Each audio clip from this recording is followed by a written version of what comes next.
My name is Adila Hassim, and I'm an advocate of the Johannesburg Bar and a former founding member of Section 27.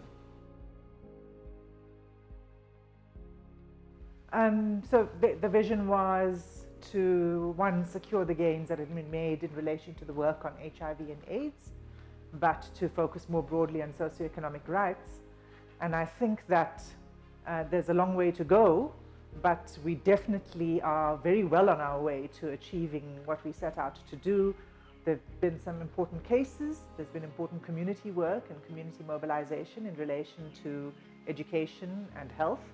A little bit in relation to the right to food, but between health and education, it kept the organization quite busy.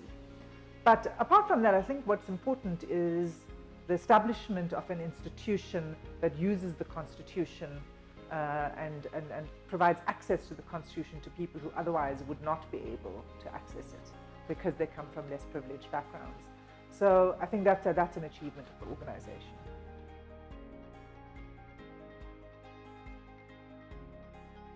The impact on civil society is two. One is in terms of the programs. More textbooks in schools, or textbooks in schools where there were none. Improvement of sanitation facilities in school. Access to medicines, because that work continued as an important structural component of Section 27's work. So sort of delivery on those rights is one impact. But the other is the community awareness of rights and the Constitution, and using the Constitution and holding government to account and private power to account through the use of the Constitution.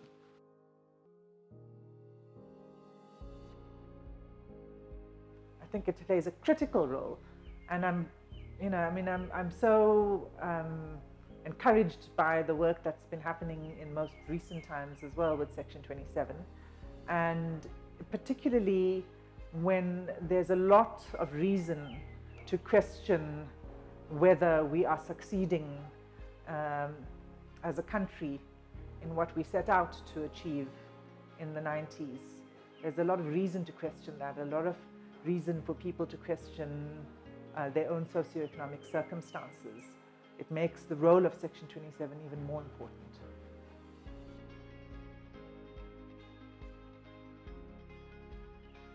We really wanted to have a very professional outfit. We knew that we would be using the law. We knew that we would be employing attorneys in order to protect rights and to represent clients. We knew that we also wanted to create more awareness, and so there was a lot of objectives. But in order to do that properly, you need to have quite a strong governance, a structure within the organization, a strong work ethic, and really everybody had to be held accountable. So there was quite a lot of accountability that was extracted from individuals within the organization at all levels.